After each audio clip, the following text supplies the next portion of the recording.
ഒരുപാട് രസകരമായിട്ടുള്ള നിമിഷങ്ങളും തമാശകളും ഒക്കെ തന്നെയാണ്. And that is such a happy thing to say. And again, കിരീടം എന്നുള്ളത് നമുക്ക് ഇത്രയും തീരാത്ത ഒരു വേദനയായി മാറിയിട്ടുണ്ടെന്നുണ്ടെങ്കിൽ 37 വർഷങ്ങൾക്ക് ഇപ്പുറവും സേതുമാധവന്റെ വേദന അത് നമ്മളുടെ മനസ്സിൽ ഒരു തീരാ നൊമ്പരമായി തുടരുന്നു എന്നുണ്ടെങ്കിൽ അതിന്റെ ഒരു പ്രധാന കാരണം, ഒരു ശക്തമായ കാരണം, ആ കഥാപാത്രത്തിന് ജീവൻ നൽകിയത് മലയാള സിനിമയ്ക്ക്, മലയാള ഭാവനയ്ക്ക് പകരം വയ്ക്കാൻ സാധിക്കാത്ത ഒരു അഭിനയ സാമ്രാട്ടായിരുന്നു എന്നുള്ളത് തന്നെയാണ് മലയാള സിനിമയുടെ സ്വകാര്യ അഹങ്കാരം, ഇന്ത്യൻ സിനിമയുടെ അഭിമാനം. നമ്മൾ മലയാളികൾ ഓരോരുത്തരും നെഞ്ചോട് എന്നെന്നും ചേർത്ത് വച്ചിരിക്കുന്ന പേര്, ജീവിതത്തിലെ, ശരീരത്തിലെ, ആത്മാവിലെ, മനസ്സിലെ ഓരോ കോശാണുവിലും നിറച്ചു വച്ചിരിക്കുന്ന ആ ഒരു സ്നേഹത്തോടു കൂടി, ആ ഒരു ആരാധനയോടുകൂടി, ladies and gentlemen, let us put a thunderous round of applause for the one and only, the complete actor of our very own Lalaten. അവസാനമായിട്ട് ലാലേട്ടനെ കാണുമ്പോൾ, ലാലേട്ടൻ സ്ക്രീനിലും ഞാനൊരു ചെയറിലുമായിരുന്നു. അന്നത് വളരെ എന്റർടൈനിങ് ആയിരുന്നു. പക്ഷെ ഇന്ന് എന്റെ കൈയും കാലം വരയ്ക്കുന്നുണ്ട്. പ്ലീസ് ജോയിൻ വിത്ത് us, ലാലേട്ട. Thank you so much.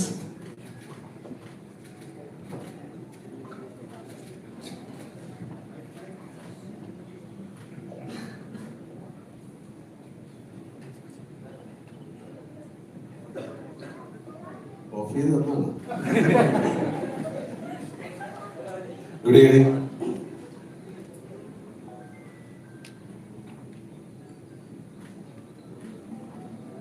മലയാളികൾ ഇത്രയധികം സെലിബ്രേറ്റ് ചെയ്ത ഒരു സിനിമ ഉണ്ടോ എന്ന് എനിക്ക് സംശയമാണ്. ഇപ്പോഴും അതിൻ്റെ സെലിബ്രേഷൻ നടക്കുന്നു എന്ന് പറയുന്നത് അത്ഭുതമാണ്. ചില കാര്യങ്ങൾ അങ്ങനെയാണ്, അതിന് പകരം വയ്ക്കാൻ പറ്റാതാകും. ചില അത്ഭുതങ്ങൾ സംഭവിക്കും. അങ്ങനെ സംഭവിച്ച സിനിമയിലെ ഒരു അത്ഭുതമാണ് കിരീടം എന്നാണ് ഞാൻ വിശ്വസിക്കുന്നത്. ഇവിടെ അഭിനയിച്ച ആൾക്കാരെ പറ്റി പറയുന്നില്ല, കാര്യം അവരാരും നമ്മളെ വിട്ടു പോയിട്ടില്ല എന്ന് വിശ്വസിക്കുന്ന ഒരാളാണ് ഞാൻ. കാര്യം എല്ലാ ദിവസവും അവരെ കാണുന്നുണ്ട്, പക്ഷെ നമ്മൾ അഭിനയിക്കുന്ന ആ ഫ്രെയിമിൽ അവരില്ല. അതിലാരും ഇപ്പോൾ ജീവിച്ചിരിക്കില്ലെന്ന് സങ്കടത്തോടെ പിന്നെയാണ് മനസ്സിലാക്കുന്നത്. അപ്പൊ അവരെ മനസ്സിൽ നോക്കുന്നു. എല്ലാവരെയും ഒരുപാട് സിനിമകൾ പിന്നെ എനിക്ക് ചെയ്യാൻ സാധിച്ചിട്ടുണ്ട്. ഇങ്ങനെ പറയുമ്പോഴാണ് പല കാര്യങ്ങൾ ഞാൻ ഓർക്കുന്നത്. തുമ്പികളുടെ സിനിമ ഞാൻ പാർവതിയായിട്ട് അഭിനയിക്കുന്ന സിനിമയാണ്. അവിടെയാണ് വന്ന് ഇതിൻ്റെ കഥ പറയുന്നു, അല്ലെങ്കിൽ ഇങ്ങനൊരു സിനിമ ഉണ്ടാകും എന്ന് പറയുന്നതൊക്കെ ഞാൻ ഇപ്പോഴാണ് മനസ്സിലാക്കി. ഞാൻ മറന്നുപോയി. എല്ലാവരുമായിട്ടും വളരെയധികം സ്നേഹബന്ധം അതിപ്പോഴും തുടരുന്നു. ഇങ്ങനൊരു സിനിമ നിർമ്മിക്കാൻ തയ്യാറാകുക എന്ന് പറയുന്നത് തന്നെ ഭാഗ്യമാണ്. അപ്പോൾ ഇങ്ങനൊരു സിനിമ നിർമ്മിച്ചതിന് വേണ്ടി ദിനേശ് പറഞ്ഞു നിങ്ങളെ നന്ദി പറയുന്നു. വിജയകുമാർ, സിബി, അല്ലെങ്കിൽ കുമാർ, സാർ, ശ്രീകുട്ടൻ, ഇതിൽ അഭിനയിച്ച എല്ലാവരും, എല്ലാവരും ഇതിൻ്റെ പുറകെ പ്രവർത്തിച്ച എല്ലാവരും ഞാൻ ബിഗ് താങ്ക്സ് ടു NFTs. അതാണ് ഏറ്റവും വലിയ താങ്ക്സ് പറയേണ്ടത്. പലപ്പോഴും നമ്മുടെ സിനിമയുടെ ഒരു ഡിസ്റ്റോറേഷൻ ഒന്നും നമുക്കില്ല. ഒരുപാട് സിനിമകൾ, നമ്മുടെ സിനിമകൾ നഷ്ടപ്പെട്ടു പോയി, അതിൻ്റെ പ്രിന്റുകളൊന്നുമില്ല. പക്ഷേ ഇതാണ് ഇതിൻ്റെ അതിൻ്റെ ഒരു നന്മ കൊണ്ട് മാത്രമായിരിക്കാം. എനിക്ക് തോന്നുന്നത് നാഷണൽ അവാർഡൊക്കെ കിട്ടിയത് കൊണ്ട് അതിൻ്റെ ഒരു പ്രിന്റ് ആർക്കൈവ്സിലേക്ക് പോയതായിരിക്കും. എനിക്ക് ഏറ്റവും സന്തോഷകരമായ ഒരു കാര്യം എന്ന് പറയുന്നത്, ഞാൻ സിനിമയിൽ അടുത്ത വർഷം കഴിഞ്ഞാൽ 50 വർഷമായി. ആദ്യത്തെ സിനിമ കഴിഞ്ഞ പിന്നെ രണ്ടാമത് മഞ്ഞിൽ വിരിഞ്ഞ പൂക്കൾ എന്ന സിനിമയിലേക്ക് എൻ്റെ അവസാന ദിവസമാണ് ഞാൻ പോകുന്നത്. നമുക്ക് അറിയാവുന്ന കാര്യമായിരിക്കും. അങ്ങനെ അവിടെ ചെന്ന് എന്നോട് അഭിനയിക്കാൻ പറഞ്ഞു. ഒരു സീൻ തന്നിട്ട് അഭിനയിക്കാൻ പറഞ്ഞു. അന്ന് അതിലെ ഡയറക്ടർ ഫാസിലുണ്ട്, പിന്നെ ജിജോയുണ്ട്, സിബി മലയിലുണ്ട്, വേറെ കുറച്ച് ആൾക്കാർ. അങ്ങനെ ആ സീനൊക്കെ അഭിനയിച്ചു കഴിഞ്ഞിട്ട് പലപ്പോഴും പറഞ്ഞിട്ടുള്ള കാര്യമാണ്. പക്ഷെ ഈ സമയത്ത് അത് പറയാതിരിക്കാൻ പറ്റുന്നില്ല, അതുകൊണ്ട് പറയാം. അത് കഴിഞ്ഞ് 10ലാണ് മാർക്കിടുന്നത്. 10 അല്ലെങ്കിൽ 800ലാണ് മാർക്ക് ഇടുന്നത്. അങ്ങനെ ഓരോരുത്തർ മാർക്കിട്ടു. അന്ന് എനിക്ക് ഏറ്റവും നല്ല മാർക്ക് തന്ന് എന്നെ സഹായിച്ച ആളാണ് സിബി. 2 മാർക്ക്, 100ൽ 2 മാർക്ക് തന്നു. പക്ഷെ അദ്ദേഹം എനിക്ക് ഇക്കാലത്ത് 2 നാഷണൽ അവാർഡ് തന്നു. എൻ്റെ ആദ്യത്തെ നാഷണൽ അവാർഡ് കിരീടത്തിനായിരുന്നു, അന്നത്തെ സ്റ്റേറ്റ് അവാർഡ്. അതുപോലെ അടുത്തത് ഭരതം അന്നും നാഷണൽ അവാർഡാണ്, അത് കഴിഞ്ഞ സ്റ്റേറ്റ് അവാർഡ്. ശരി, താങ്ക് യു സോ മച്ച്. അതായത് നമ്മൾ ഒരുപാട് നല്ല സിനിമകൾ ചെയ്യാൻ സാധിച്ചു. പിന്നെ സിനിമയുടെ പല മാറ്റത്തിലൂടെയൊക്കെ ഓരോരുത്തർ സഞ്ചരിക്കുന്നു. അതിൻ്റെതായിട്ടുള്ള പിന്നെ മാറ്റങ്ങൾ സിനിമയിലുണ്ട്, അതിനെക്കുറിച്ച് ഞാനിപ്പോൾ പറയുന്നില്ല. അതിലെ ഗാനം, ഇത്രയും മനസ്സിൽ കൊള്ളുന്ന ഒരു ഗാനം, പിന്നെ മലയാളത്തിൽ ഒരുപാട് ഗാനങ്ങൾ ഉണ്ടായിട്ടുണ്ടെങ്കിൽ ഇപ്പോഴും ആ കണ്ണീർ പൂവിൻ്റെ കവിളിൽ തലോടി എന്ന് പറയുന്ന ആ ഗാനം എത്രയോ ആൾക്കാരുടെ ഹൃദയത്തിൽ ഇപ്പോഴും ഒരു ദിവസമെങ്കിലും ആ പാട്ട് കേൾക്കാതെ ആ ഒരു മലയാളി ജീവിക്കാൻ പറ്റുമെന്ന് എനിക്ക് തോന്നുന്നില്ല. കൈതപ്പുറ സാർ, അത് നമുക്ക് പറയാൻ പറ്റുന്നില്ല. അമ്മയുടെ ഇമോഷൻസ്, ശ്രീകുട്ടൻ, എല്ലാവരെയും ഞാൻ ഓർക്കുന്നു. ഒരുപാട് സന്തോഷം. കാര്യം 30 വർഷം കഴിഞ്ഞിട്ട് നമ്മളൊരു സിനിമ വീണ്ടും റിലീസാകുക എന്ന് പറയുന്നതിൻ്റെ സന്തോഷം. പക്ഷെ ഇങ്ങനൊരു സിനിമ സംഭവിക്കുക എന്ന് പറഞ്ഞാൽ ഏറ്റവും കൂടുതൽ ആഘോഷിക്കപ്പെടുകയും മനസ്സിൽ കൊണ്ടാടുകയും ചെയ്യുന്ന സിനിമ. എനിക്ക് എൻ്റെ ജീവിതത്തിലെ ആസ് ആൻ ആക്ടർ എനിക്ക് ഏറ്റവും ഇഷ്ടപ്പെട്ട സിനിമകളിൽ ഒന്നാണ് കിരീടം. പറയേണ്ട കാര്യമില്ല. ഒരുപാട് പേർക്ക് സേതുമാധവൻ എന്ന് പറയുന്ന ആളുടെ ദുഃഖം നമ്മൾക്ക്, ഞാനിപ്പം ഈയിടെ വീണ്ടും വന്നപ്പോഴാണ് അതിൻ്റെ ട്രെയിലർ കണ്ടത്. അപ്പം ഒരുപാട് കാര്യങ്ങൾ നമ്മുടെ മനസ്സിലേക്ക് കൂടിയെത്തി. ആൻഡ് ഏറ്റവും ഒരിക്കലും പറയാൻ പാടില്ലാത്ത ചില രഹസ്യങ്ങൾ ഉണ്ടെങ്കിൽ അത് നമുക്ക് ജഗദീഷിനോട് പറയാം. ഒരുപാട് കാര്യങ്ങളുണ്ട്. ഞാൻ വേറെ എന്തോ കാര്യം പറയുന്നത് ഞാൻ പ്രാർത്ഥിച്ചുകൊണ്ടിരിക്കും. പക്ഷെ കുറച്ച് കൂടുതൽ പറയും. അങ്ങനെയല്ല, അങ്ങനെയൊന്നും അല്ല. ഒരു കാര്യം അവിടെ ഉണ്ടായിരുന്നത് അവിടെ വെച്ചു. അപ്പൊ ഇതിൻ്റെ അകത്ത് പോയപ്പോൾ ഇയാള് തന്നെ പോയിട്ട് 2 ഗ്ലാസ് എന്നിട്ട് അവിടുത്തെ മേശപ്പുറത്ത് വെച്ചു. അമ്മയൊന്നും അറിയില്ല, അതൊക്കെ ഞാൻ നയിക്കും. അപ്പൊ അമ്മ ഇങ്ങനെ എന്തോ നടന്ന് അങ്ങോട്ട് പോയിട്ട് തിരിച്ചു, താൻ 2 ഗ്ലാസ് ഇവിടെ വെച്ചിരിക്കുന്നത്, ഇതൊന്നും അതെന്തുകൊണ്ട് പോയി.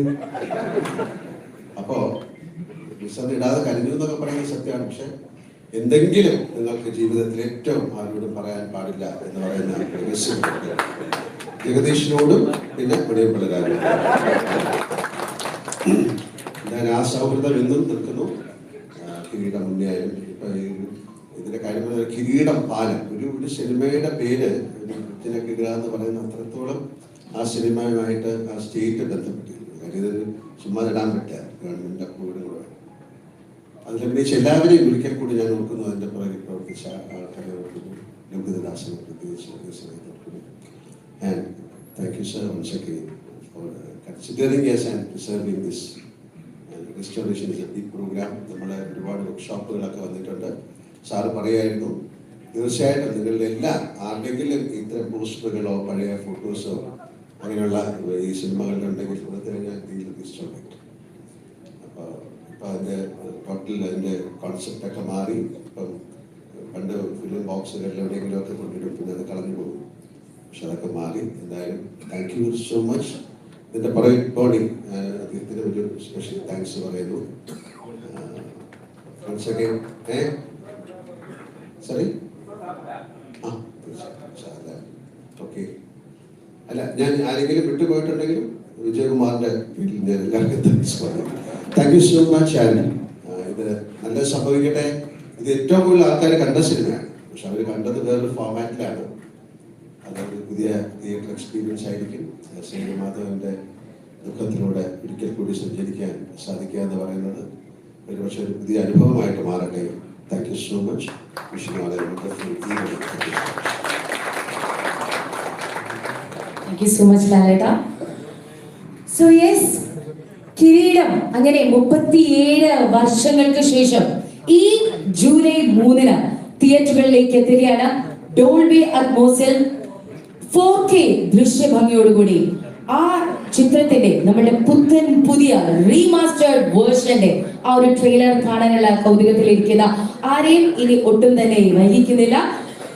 Lalita, we request you to kindly do the honor of launching the trailer for our remastered version of Kireedam, the evergreen Malayalam movie.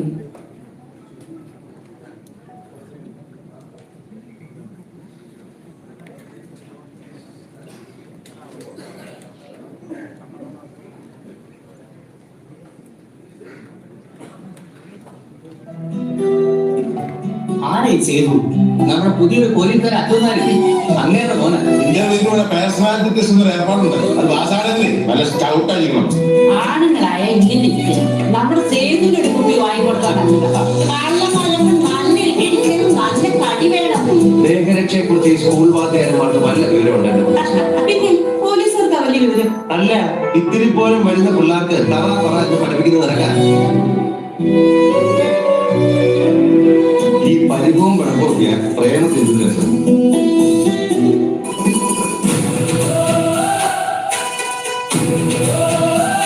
Training കഴിഞ്ഞാൽ പിറ്റേന്ന് കഴിക്കണം. നിങ്ങൾക്കറിയില്ല ജോസിന്റെ പടവത്തിക്കാൻ സമ്മതിക്കില്ല. മൂപ്പൽ നേരിട്ടൊന്ന് കീറിക്കളയും. കയ്യും കാലൊക്കെ ഇരുമ്പാണ്. ജോസിന്റെ നേരെ ഒന്നിങ്ങനെ കൈ കുടിച്ചാൽ പിറ്റേന്ന് ശവം ഉറപ്പാണ്. ഒരാളും ജോസിന്റെ കാര്യം സാക്ഷി പറയില്ല. ചെയ്തു മാത്രം അവന് ഞാൻ എന്റെ മക്കളെ ഞാൻ വീർക്കിലെടുത്ത് പോലും തല്ലിയിട്ടില്ല.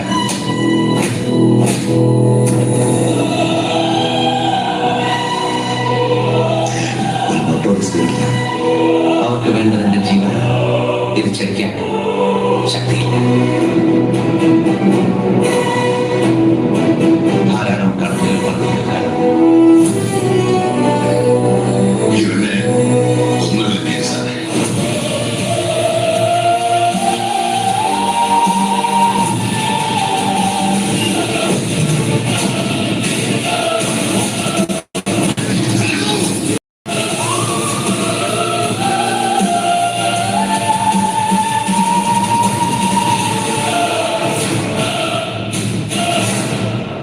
And thus, here is the brand new trailer of The Freedom. But I'm pretty sure ഇവിടെ ഇരിക്കുന്ന എല്ലാവർക്കും അത് കണ്ട് കൊതി തീർന്നിട്ടില്ല. ഒന്നുകൂടി കാണണമെന്ന് ആഗ്രഹമുണ്ടാകും. അതുകൊണ്ട് തന്നെ